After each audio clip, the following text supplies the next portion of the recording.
Hey, stick around guys, and I'm going to tell you about this ceiling mounted fishing rod rack.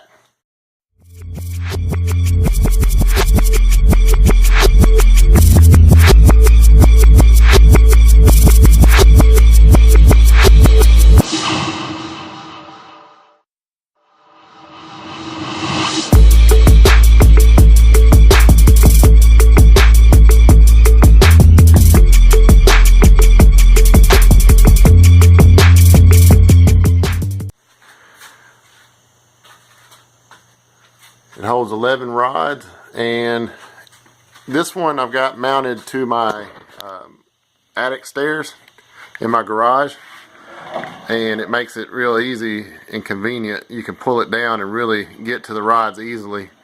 I just have 8-foot ceilings in my garage, so I don't have any problems reaching the rods with my hands. But I'm fairly tall, I guess. I'm about 6'2", so you know, that might not work for everybody. You might need a step stool or something. But what this does is it gets your rods up off the ground. It gets them off the wall, places where they're more likely to get hit with something. And if you mount it away from your garage door, you can get away with just about any kind of activities that you would do in a garage without those rods and reels getting in the way and getting damaged. As you can see, I had another one. I didn't think it out as carefully as I should have, I guess. I could have spaced the rods a little closer together and got more rods in a smaller space. Also, my hole openings were a little bit bigger than what I wanted. I didn't know it at the time. On this one, I actually spent some time designing this on SketchUp, and it was the first time I'd ever used SketchUp, and I really like it. And I've decided to make some dimensional drawings that you can buy from me, and I can get them to you through email. And they're not scale drawings, they're just dimensional drawings. So it's not anything like a 1-to-1 scale or anything. It's just dimensional drawings that shows the layout, the hole placement, where your centers are for your holes, and all your measurements and everything like that. So stick around and we'll get to how I made this rod rack. And like I said, if you'll look down in the description, the plans will be available also for purchase. So I'd never used SketchUp before, and now I wish I had found it sooner. It's a really cool program that allows you to make designs and make plans and drawings. And through SketchUp I was able to draw everything out and get an idea of how I wanted to lay everything out, and it even let me create this 3-dimensional drawing animation, which I thought was really cool. The way I designed this fishing rod rack is to use a 1x4 and a 1x2. You know, just plain pine board would work great. I had some plywood, so I'm going to be making mine out of some birch plywood, and I've already cut these down to the correct width that I need. I just need to cut the lengths off, and I've gone ahead and marked these to cut off. And the way I'm going to do this is just on my table saw sled. You could use a hand saw to cut these. Pine cuts real easy, and it's also real easy to cut the holes out using pine. So I would suggest if you don't do a lot of woodworking, things like that, maybe start off with pine. It's inexpensive. 1x4 and a 1x2 would not cost you a whole lot of money. You can paint pine, you can stain it, you can do whatever you want to with it. And to me, it's a good looking wood if you pick good pieces. The problem with pine is a lot of what you see at the stores is not high quality. So you need to check your boards carefully, make sure they're not warped. Look for a decent looking grain pattern. Make sure you don't have one that's got sap coming out of it, because you don't want that getting on your rods. Plywood's a good choice. Oak, any kind of hardwood's an excellent choice. You know, you can even use particle board. And if you've got scrap particle board laying around, this is a project where you could use that up. It's going in a garage more than likely, or a shop or something like that, so it's really not that big of a deal. what I'm going to do here is I'm going to stack these pieces on my sled and just cut them all at once. That way I'm sure that they're all the exact same length. The two narrower pieces are for the part of the rod rack that will attach to your ceiling, and the wider part is where your holes will be for your rods to actually be stored in. So let me cut these pieces and then we can get to work laying out the holes.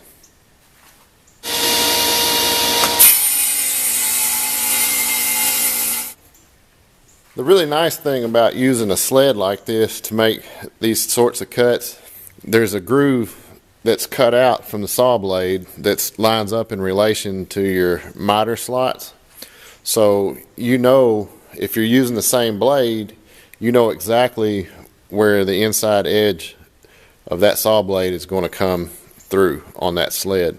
So when you lay your boards on it, you can line up your marks with this edge that was cut by the saw blade.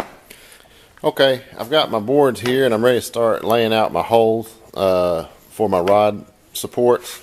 And I do have my dimensional drawings here. Okay guys, I've gone through and laid out my holes.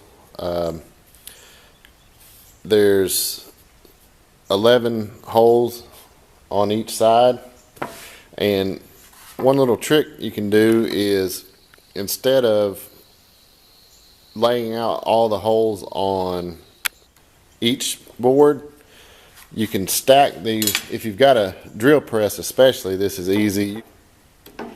You can stack these, and on a drill press you can drill a starter hole on each one. As long as you keep these boards lined up with each other, you can drill your holes on the board that you laid out and drill all the way through, so you've got your pilot holes on each board.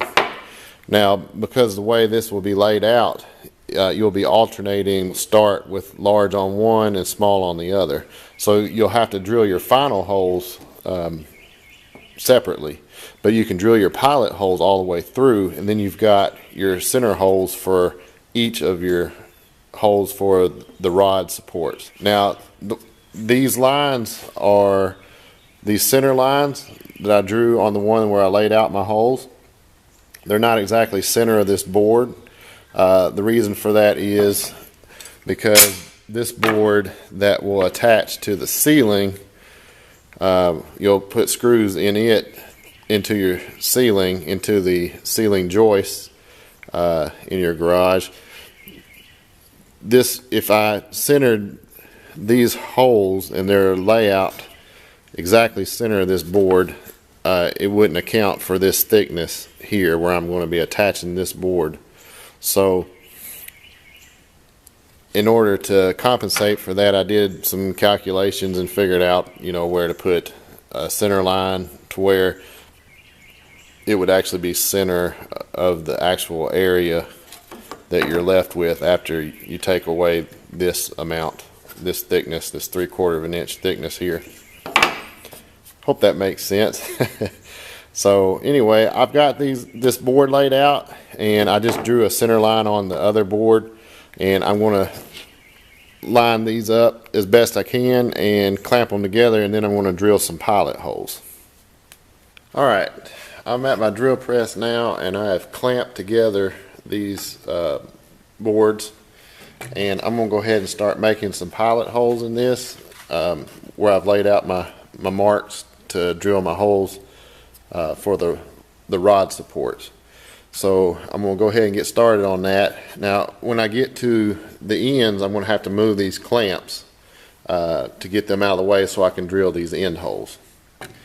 But let me go ahead and get started on the ones on the interior side of this, and I'll get those drilled out, and then I'll come back and move my clamps and drill the ends.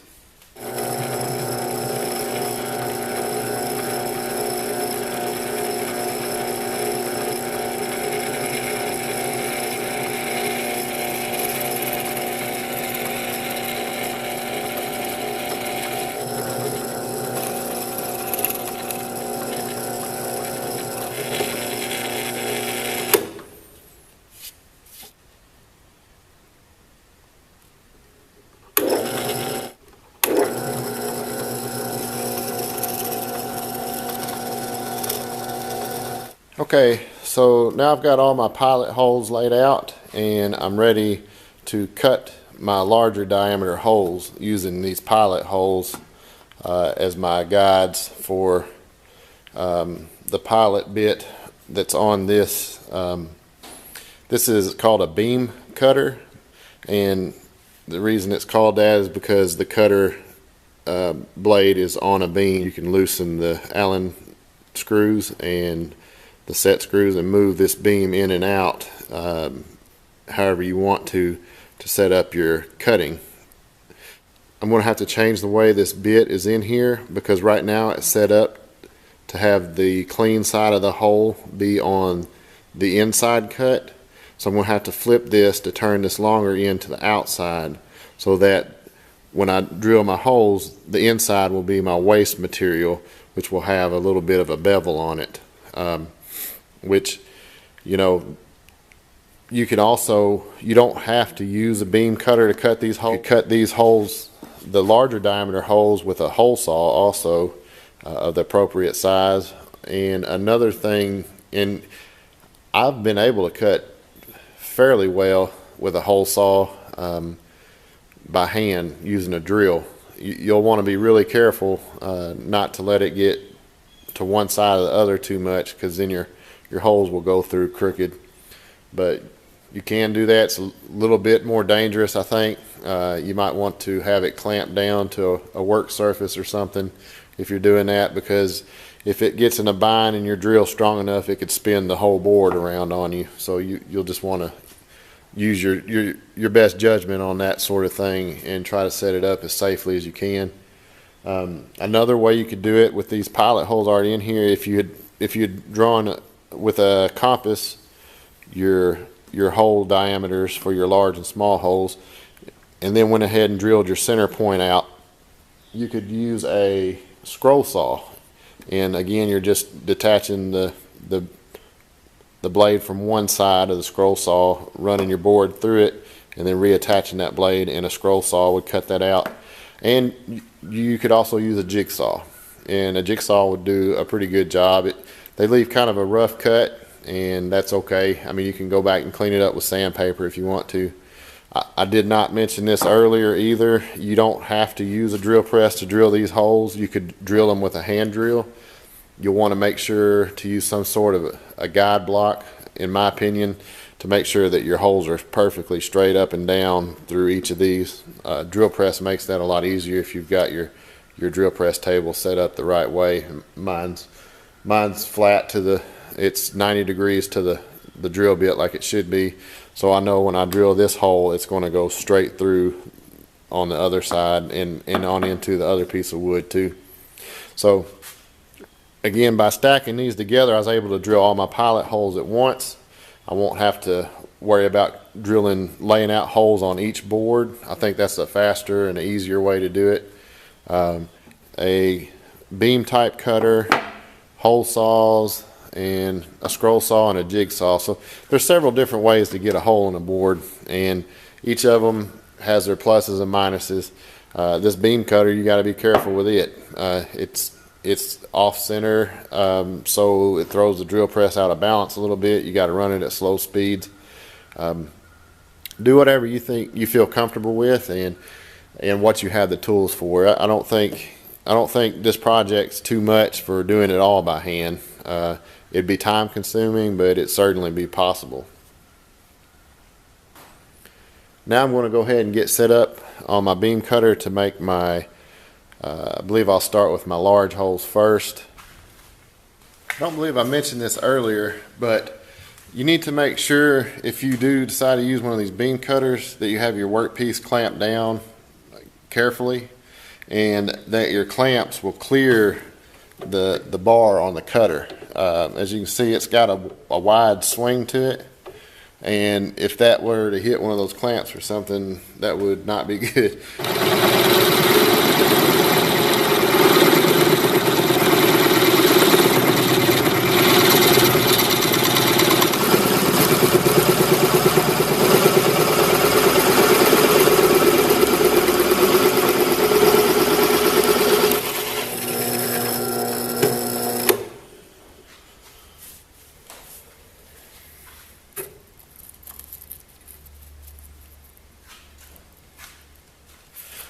this is why you have to turn the cutter on the beam cutter. This is why you have to turn it around to the other side.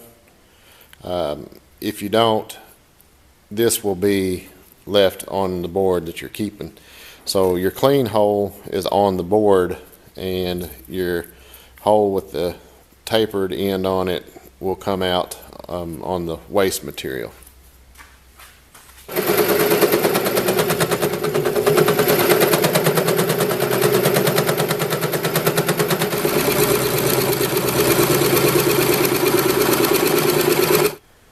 Okay, now I've got all the larger holes cut, and this of course is where your rod handles will go, and on the smaller holes that will be where the rod itself will go through.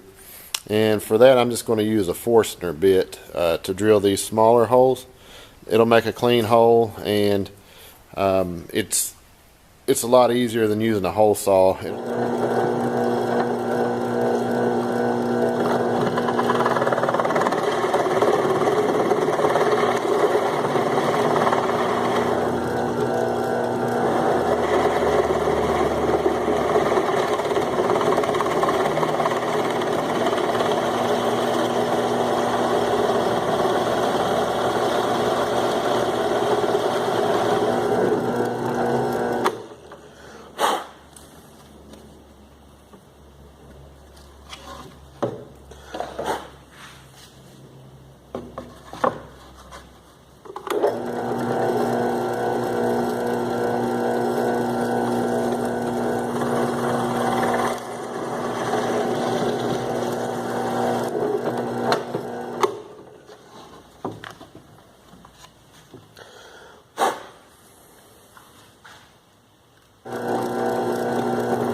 I'm just drilling these smaller holes most of the way through, and then I'll flip the board over and come through the other side of it. It'll give you a little cleaner cut that way.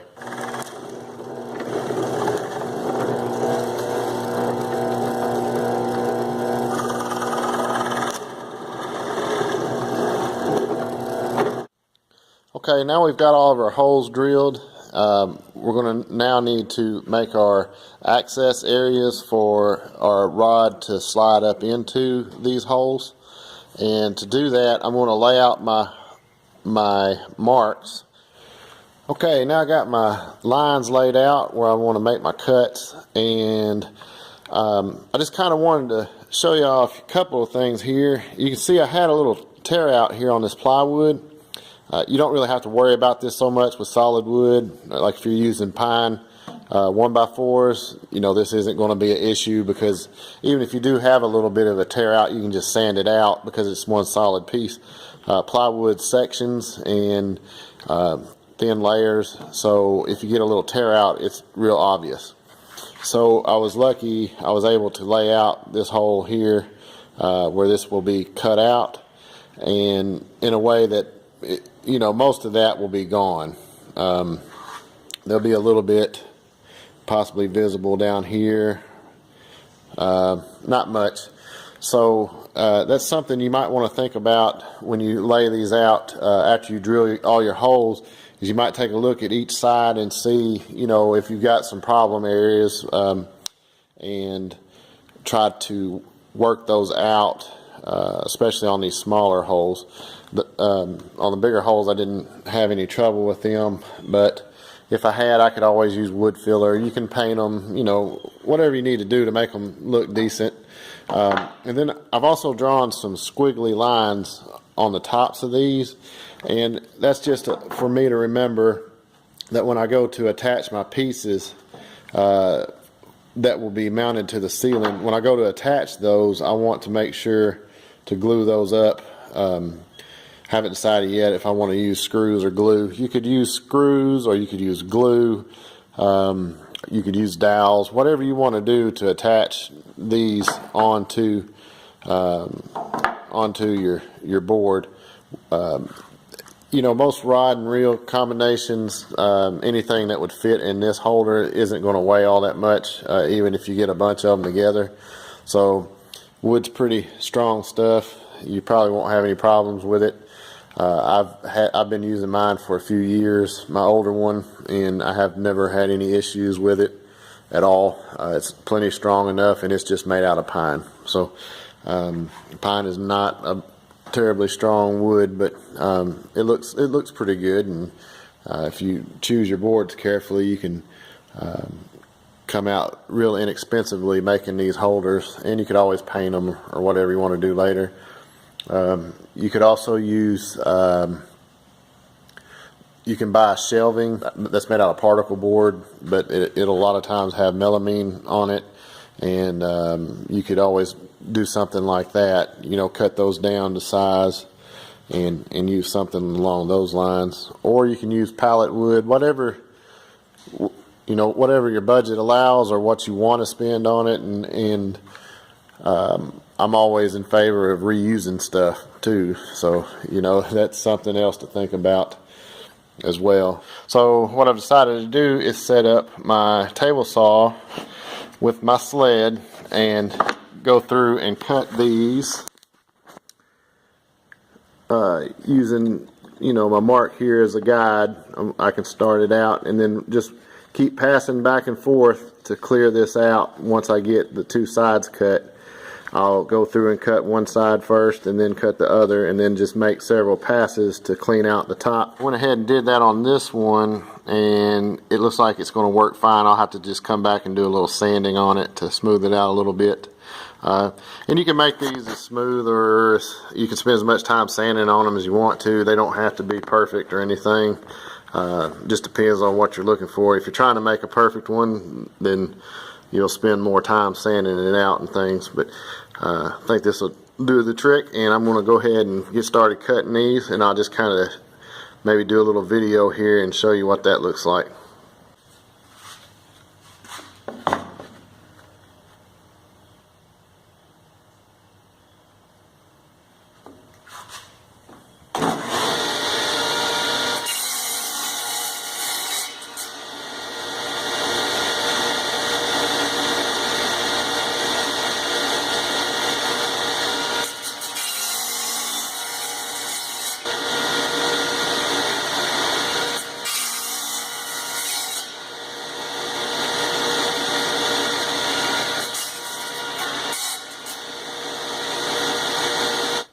Alright, as you can see, that's what I come out with doing it that way.